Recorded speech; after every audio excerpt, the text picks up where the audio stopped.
So I ran across a story, which to me is crazy for two reasons.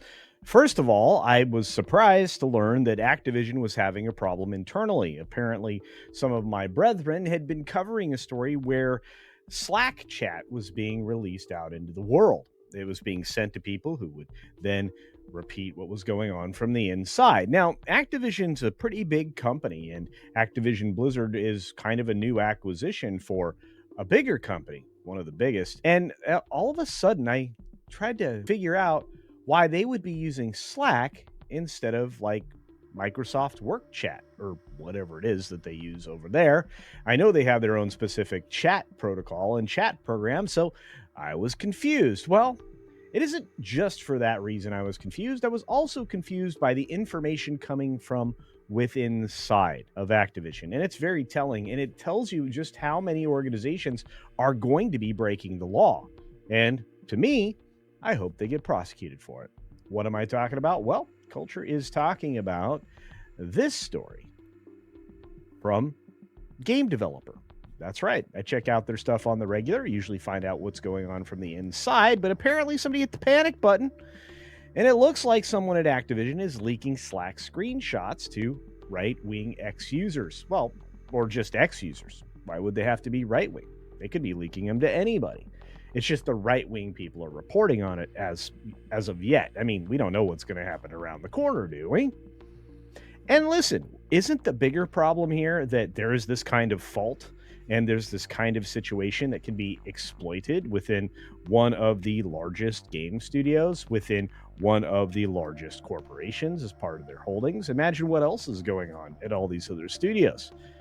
So apparently, there are some ex-users out there that are singling out individual Activision Blizzard employees for comments made in support of DEI and inclusion at the company.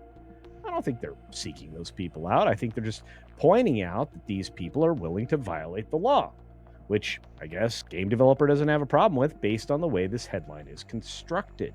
So that's Bryant Francis over there, a senior editor who put the story together. So, choose what you think about this from there.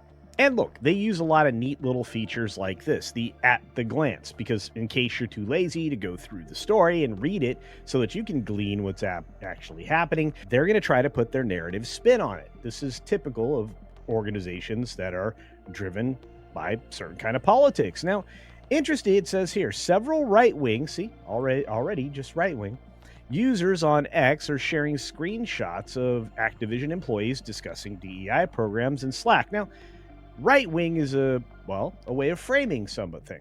They don't really know what these people's politics are. I can't imagine that this Francis fella, is that his name? Let's try that again. Yeah, this Bryant Francis guy actually reached out to YellowFlash or anybody else, any of my friends who happen to be in here. Seems kind of strange to make those claims without actually talking to them. Maybe they're libertarian. Maybe they're a right-leaning Democrat. You don't know. You don't know. You are making an assumption. You're not supposed to do that in reporting. Anyway, back over here. Activision Blizzard employees are facing increased harassment on X. Okay, do you have examples? Let's look for examples. Let's see. And YouTube, following the distribution of what appeared to be leaked internal messages between employees discussing the state of DEI, the completely illegal program, which has been illegal since its inception, to be fair, and should make all of these corporations subjected to EEOC violations, fines, and potentially lawsuits. And if it had anything to do in the investment community, if they're publicly held, well, there are going to be some other things that may have to come to other agencies' attention. But the messages, which appear to have been sent via Slack, a communications tool used at Activision Blizzard, which for some reason says an awful lot about the trust in the Teams chat that Microsoft actually owns, have been directly posted by far-right users, again, show me some evidence, attacking the company for continuing to support diversity in the workplace. It appears someone with access to Activision Slack channel is sending screenshots and photos of these messages directly to these users. Well, let's take a look. Senior QA tester Sam Hudson appeared to confirm the ongoing harassment in a post on LinkedIn. Now, what's harassment exactly? Um, I would think that would be reporting the news, taking a source's information and reporting on it. Isn't that something you do? Can we call you a harasser and this article harassment since you say these things about people with no proof or comment? I don't know. So apparently, in a post on LinkedIn on January 25th, and had stated several of their colleagues had been doxxed. They distributed their location, their job title, their family members, where their address is. I mean, come on, that's actually doxed. These apparently would have to be a little bit more detailed. Although, maybe. We'll see if this reporting is accurate. This employee took screenshots of ABK-wide discussions about the safety of our protected information, like name changes and visa statuses. Ooh, I wonder why. And sent them to an extremely, here we go, racist, sexist, and transphobic individual on Twitter who has over 100,000 followers. Oh boy, I don't know about that. You're saying an awful lot of things. This is bordering unquestionable. So I wonder which employee did this. I mean, the person that made the statement, maybe it was Sam Hudson. Woe be to you for disparaging somebody in this way without proof. Somebody could consider that a form of defamation. Don't know. Oh, here we go. Fun quote time. It's even more dangerous to be trans or an immigrant at Activision now, apparently. As someone who works with us has no problems doxing people. Okay, they're misusing the term doxing. All they're doing is reporting on illegal behaviors or the behaviors that would obviously direct people to do illegal things, or perhaps just what the illegal status would be at that time. This is a real problem, folks. This should tell you a lot about Activision, Blizzard, and Microsoft specifically, considering their full indoctrination of bridge already in gaming, which is basically baked in racism and sexism and a lot of other isms that I don't think any corporation would want to be dealing in right now. Game developer reviewed the leaked message and identified the names and several current employees of Activision and its subsidiaries. These leaks raise questions about what Activision is doing to protect its employees. Well, Slack is not a protected platform. We watched why Disney bailed on it not that long ago. It's not new. And what action it will take against the person or persons who shared the screenshots if they worked for the company. The company's publicly posted diversity policy, which is probably totally illegal. Not looking at it right now. It is posted here. I guess I could. If you'd like, you can go visit this game developer article and look at it for yourself. But promises it will create safe spaces to build community at the studio. The continued leaking of employee messages raises concerns over if that promise is being kept. Well, not on something like Slack.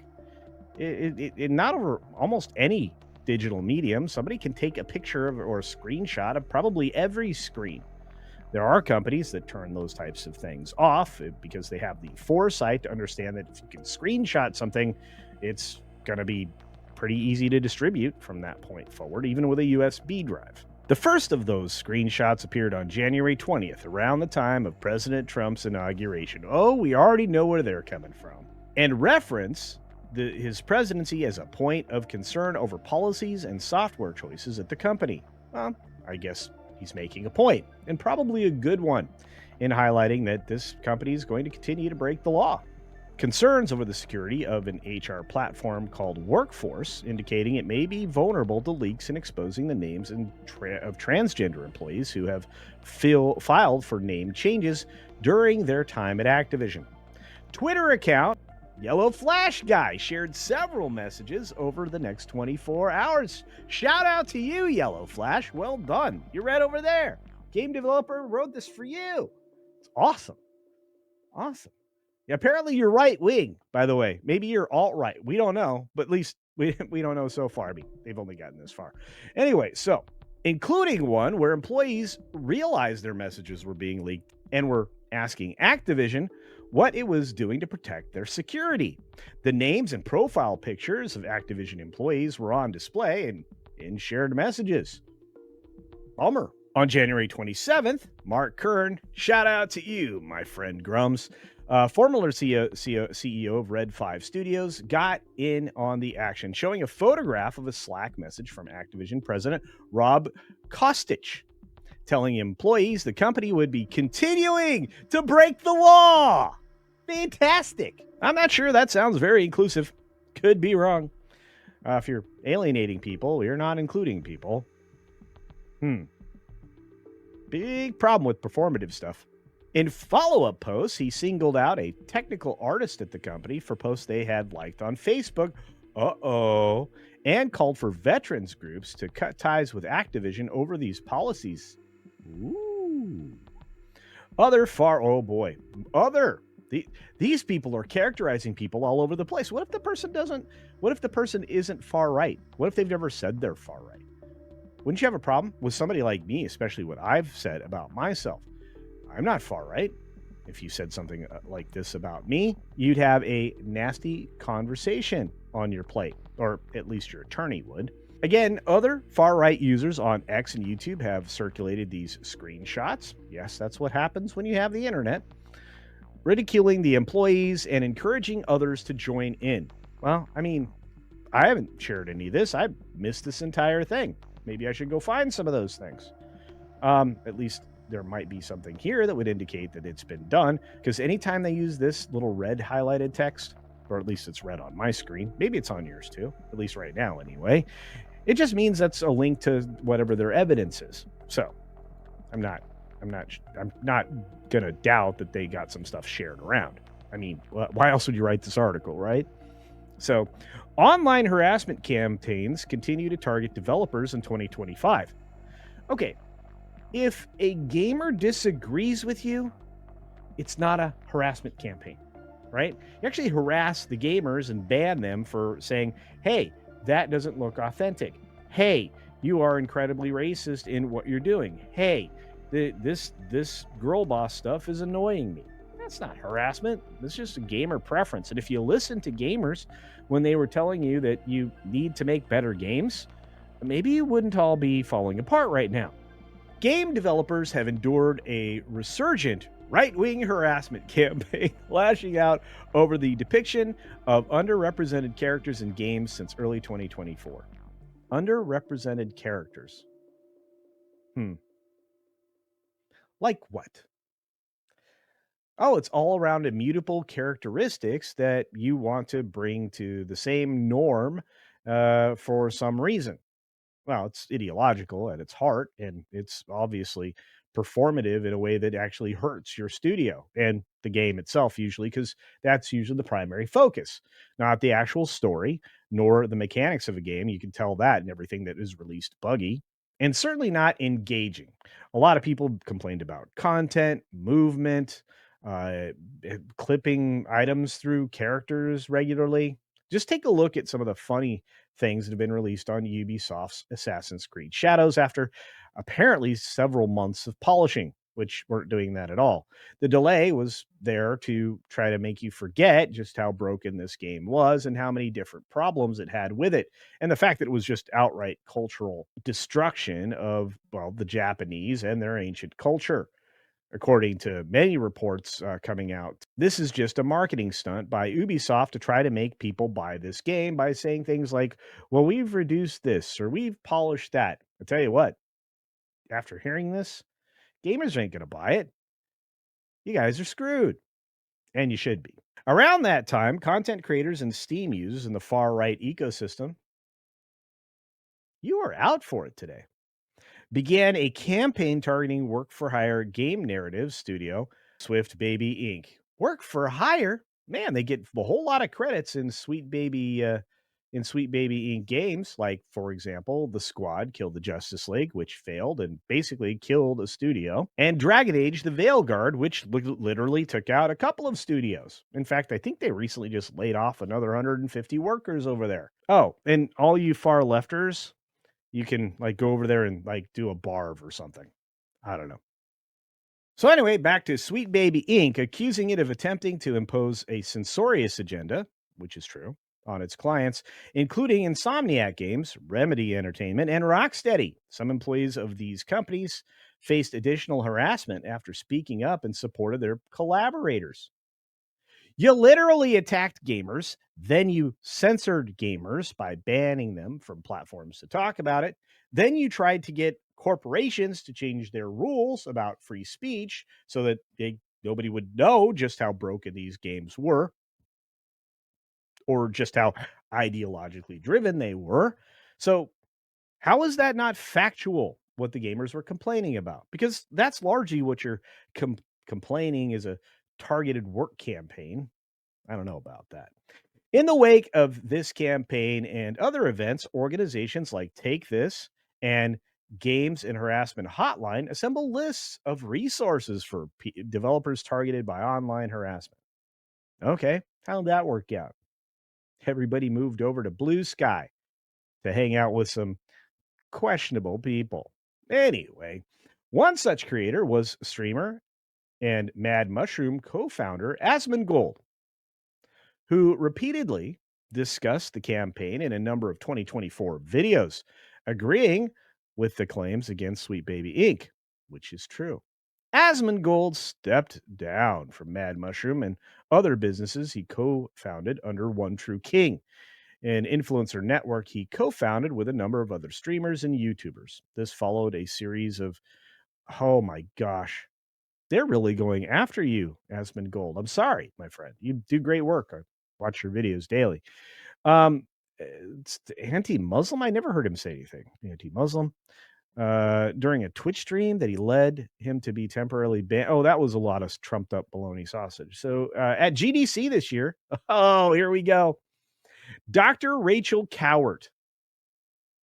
Okay, another expert enters the room. Explained to game developer that this harassment was likely to continue if major companies like Sony, Remedy, etc., didn't publicly speak up against it. No, it's this is not harassment. It's not extremism. It's consumerism. If you make something good, people will rave about it. If you make something garbage, they'll stop. It's not that hard. For now, Activision employees are left with a message from company leadership saying it will continue to support its inclusion efforts. Oh boy.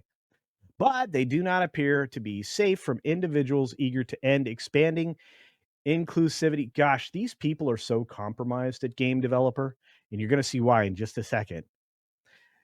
Eager to end expanding inclusivity in the game development community. Well, women were hardest hit in these recent layoffs. How do I know?